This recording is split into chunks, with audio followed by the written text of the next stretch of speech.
Hey guys, welcome to this week's live coaching call. Hope everyone's having a great week training. And we got a great topic to cover today, a topic that I really like and is true to my heart is eating for your activity level. And before I jump in, just let you know this will be the last live coaching call for a couple weeks until the week of March 11th. I'm gonna be out of town, traveling out of the country on a vacation. So I'm looking forward to that. And then we'll start jumping more into the performance side of nutrition. And we've been mostly focusing on the essentials of nutrition, although today we're getting a bit into that performance side as well. And when you're thinking about eating for your activity level, the chances are it fluctuates throughout the year. As you're training for endurance sports, for example, right now I'm training for a marathon and I'm getting more into my longer runs. I just did a 15-mile run this last Sunday. So my activity level is starting to increase, which means I'm burning a lot more calories in my training and I need to eat more food, but I also need to eat more nutrient dense food that's going to support me through these higher activity levels. Um, Whereas then it might dip down a little bit as I go into a transition phase and then back up as I train for an Ironman 70.3 later in the summer. And then it'll most likely drop down again as we get back into kind of more of that off season time. So your nutrition, like mine, probably fluctuates throughout the year. So a smart approach is when your activity goes up is to eat more. And it's really that simple. And when your activity goes down to eat less. And you don't want to overthink these types of things. It's easier to keep both training as well as nutrition as simple as possible. And this allows you to match that intake for your activity level. So you for a few reasons. One is to maintain the body weight that you desire, to look how you want to look and feel how you want to feel. And then it also helps with the performance, properly fueling for that performance as well as your recovery. So it's really important to fuel for that activity level. So when your activity level is higher than normal, such as the times of intense training, for example, right now when I'm doing a 15-mile run, I have another big run tomorrow. My calories and carbohydrate needs my my calories and my carbohydrate needs need to go up. Whereas when I drop down to a lower training, my calories and my carbohydrate needs to go down. So we've talked a lot about macronutrients, carbohydrates, proteins, and fats, and the importance of protein for your body composition, as well as recovery, maintaining muscle mass, and maintaining performance, and healthy fats as well to protect your organs and to give you long sustained energy. So it's really just the carbohydrates that you're changing during your training ebbs and flows. So when your activity goes up, you want to add some more carbohydrates to your meal. So you're thinking about like 3 to 6 cupped handfuls to your daily intake. So you just simply up your carbohydrates, whether that's rice, sweet potatoes, quinoa, we want to keep it some whole grains, more nutrient dense type carbohydrates. Again, we're trying to stay away from those processed foods in our general eating. And then as your activity goes down, as your activity gets lower, you want to drop those carbohydrates. So you're going to eat less carbohydrates. So maybe you remove those 3 to 6 cupped handfuls of carbs from your daily intake, and that's going to help you maintain your performance weight or body composition, and not gaining weight in the off season, but also just not feeling kind of like crap when you're not training a lot, because that does happen. So again, as your activity levels go up, you want to increase your carb intake and those complex healthy carbs we've talked about in the essentials, and then as it goes down, drop in those carbohydrates. It's just a really simple strategy. And you can do that during the week too. For example, on Monday, I had a rest day. So Sunday night, I had a lighter dinner, had some salad and fish with some black beans on top of the salad. So those are just a really simple light dinner. Whereas on Tuesday, I had a high intensity speed workout. I did hill repeats on the treadmill. So I had upped my carbohydrates. And then tomorrow I am doing another long run. Hopefully I get in tomorrow before I start my travel. And I'm going to be eating more carbohydrates tonight with sweet potatoes adding in.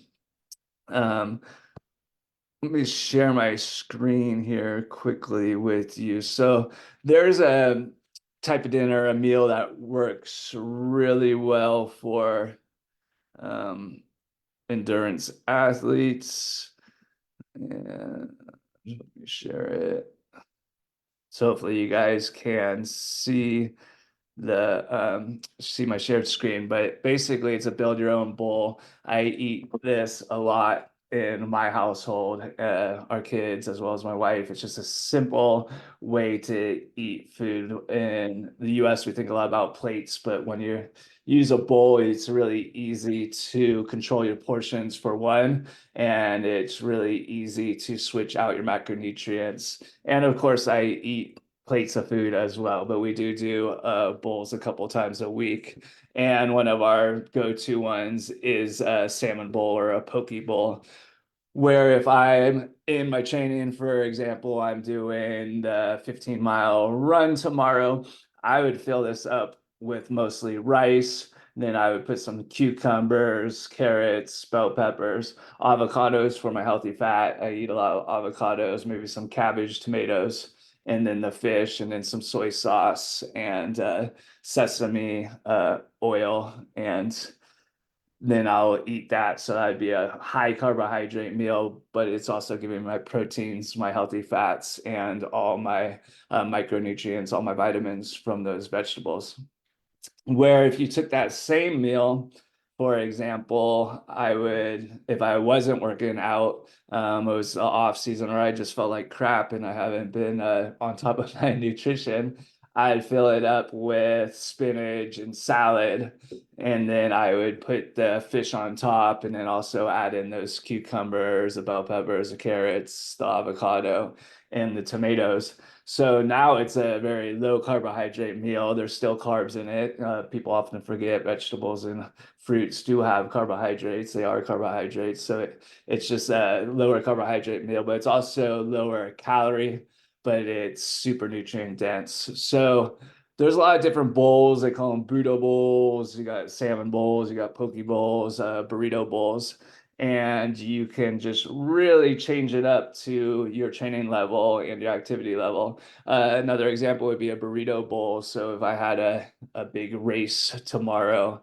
I would maybe fill it up with a lot of rice, put some black beans on there, some ground turkey or beef, and then again put some avocado and salsa, and that would be a really nutrient dense, high carbohydrate meal that would top off my carbohydrates, so I could fuel my activity levels for the next day. And I know it sits well with me as well. And those are great meals for after workouts too, because remember, after workouts, you're trying to replenish your carbohydrates and your proteins. So it works the same as for dinner and lunch, for workout meals. And you can even do it for breakfast. I've done this before long rides. I'll put rice in the bowl if I'm not doing an oatmeal or sweet potato pancakes are my usually go-to, but I do bowls where I'll put rice, and then I'll put some type of ground beef or turkey, and then I'll put a couple over easy eggs on top of that. So I'm getting my carbohydrates and my protein and a really nutrient dense food before my workout. So I'll give you guys a link to this, build your own bowl. And it's just really simple. You got the base ingredients, you add your protein, your veggies, your carbs, some fat, and top it off with some flavor. I use salsa as an example. When you're looking at the base ingredients, that's what's filling the bowl. And that could be a carbohydrate, it could be a vegetable, lettuce, rice, potatoes, quinoa, corn, squash. Those are all great options. And then protein, chicken, fish, lean beef, turkey, tofu, beans, lentils, for the vegetarians. And then the carbs and the base ingredients might go 2 and 2. Again, you got the rice, the quinoa, the sweet potatoes, and the corn.